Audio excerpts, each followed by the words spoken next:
What's up, guys? So a little different site visit. We're going to call this the introduction to shop visits. I might not be the one doing this every week, but I am the one doing it this week. So let's go check out what's going on in the shop. So we are rolling into a new project, and we got a lot being fabricated. This is pretty standard for us. Anytime we do a big return panel, everything gets miter folded. This will be, in fact, painted, but we still want that nice crisp edge. This is actually for our, Ken, what number? 174? 174. Project 174. So this is a big column wrap that goes in the corner of the kitchen. So a lot of times when we're doing something paint grade, it is going to be an MDF face with a veneer core. We call it, it's called combo core. So you get that Europly interior for strength and stability, with a nice paintable MDF face on both sides. And like I said, this is miter folded, so you can see that tape right here. So this starts when everything is laying down. They run that miter on that big slider back there, glue everything together, tilt it up. We use this tape to tension everything, and Ken cuts these blocks to make sure that that is a nice 90-degree corner. You can actually see another panel here. This is probably this actually dishwasher scribe. So here's our panel with a miter on it, some solid stock, and then you can see the glue in there. Same thing, this tape right here allows it to be laying down and folded up. This glue holds the tension on it. Is this crown or is this a base? Base. So everything gets prefabricated here in the shop that we can, especially if we can fit it into the door or up the elevator or up the stairs. So this is prefabricating the base. Everything gets made here, mitered together. Same thing, you're using these little clamps in the corners to keep everything 90. But the benefit of doing this in the shop is allowing us to finish this. We're not dealing with cutting any field miters. We try to limit that, or if there's any field cuts, it's up against a dissimilar surface like a plaster wall, or we may cope something on site, depending on how things kind of shake out. But what Ian's been working on today is batching together our door parts. So what Ken does is he makes a big list, essentially numbering every single door. You can actually see every single piece is labeled. This is absolutely crucial. This gets labeled all the way through construction. At the very end of that door's life, you guys have seen it before, we take a metal stamp and we stamp the number of the door, if there's a left or a right. That way when they come off in the field or after they come back from finish, there's a nice embossed letter on the bottom of the doors when it's a bottom door, and on the top of the doors when it's an upper door. And that's so when the doors are open, you're not seeing them. But essentially all those parts get batch milled, batch cut together, and then they'll go through the shaper, which is tucked back behind our time saver. Ken's obviously getting some administration work done after hours here. Got another miter set glued up. Get some samples for another job. Actually, we'll talk about this. So we were proposing on using this awesome white oak interior for our cabinets, but the client has this, and again, this is another project, 172, 170, I forget, Mike's job.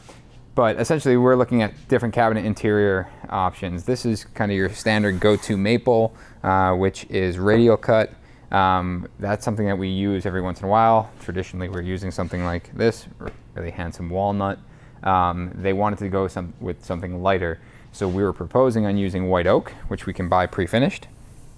Problem with that is aesthetically, looking into the drawer, he didn't like the variation in color, felt as though that dust and things could get lost in it, and it was really important for him to have light interiors. Well, you know us, we don't really like to go back to something standard off the shelf, so what we are proposing here is actually a quarter sawn maple. So we wanted to put together these samples showing that it's lighter than the oak, but has that really nice straight graining versus this radial cut on the more traditional plywood. So we're hoping for an A-OK on that. But like I said, traditionally we're going with walnut. You can see this is kind of a B side, so that we would likely hide, where this is a much nicer side. So that would be like the bottom of a cabinet that got covered up with a panel. So those panels are coming back from our good friends over at Barney and Carey that handle our CNC work.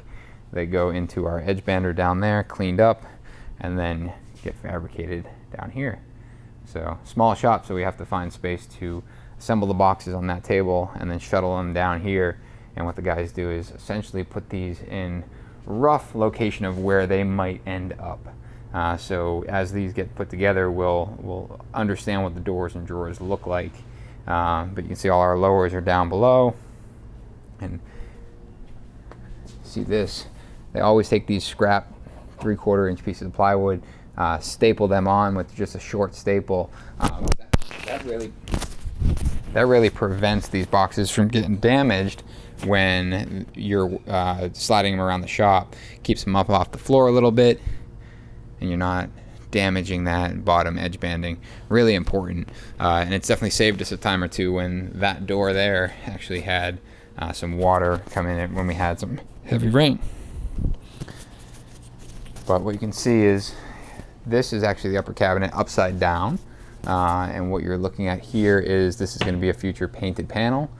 So this will likely get a light rail cut in it, but this will be completely painted to match. And then the boxes are all walnut behind all the frameless door. But we have our hood in here. You guys have seen it. You saw Ken post about it last week. Actually, I'm sorry, just the other day, about the issue that we ran into with the oven.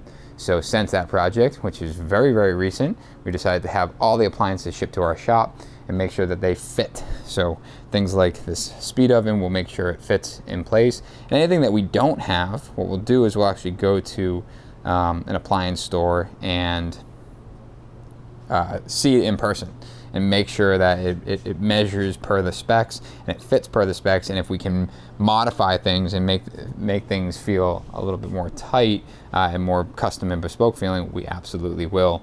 You can see our sink cutout is already, I'm sorry, this is our cooktop cutout, and then our sink cutout might not be done yet, but that will traditionally get done here in the shop with the sink, and make sure that things like recessing our stainless steel lip on the sink so your counter doesn't increase in height by that 1/16. Even though you'll never notice it, if you do get down low, it's almost as though if this was your countertop, you know, you recess that stainless steel flange, you get that room. But if you don't recess it, you end up getting this large silicone joint that just doesn't look all that great. Ken, what are you working on? Taking my daily notes. Daily notes. So you guys know we work through with Build-A-Trend, so everything gets uploaded into there at the end of the day, just to keep track of what's going on and get logged against this job. Like I said, this is an introduction to shop visit, but I think that man down there is going to be handling it from now on. Just want to do a brief introduction and show you what's going on. And then over here, we get some stuff going out, ready to either go to finish or to another project. Got some molding. Here are all the appliances that we were talking about for that kitchen, all stacked up, ready to go. We'll fit them in place. And check out this. We'll talk about this in a future episode, but man, that is one large curved panel. That's going to be part of a killer entryway we're doing for Project 166. And this is all bent in our vacuum bag, solid walnut, cut down in thin veneers. If you look really closely, you can kind of see the cuts. But it's a full panel with a full beaded detail, just like the doors. Same thing with the panel on top.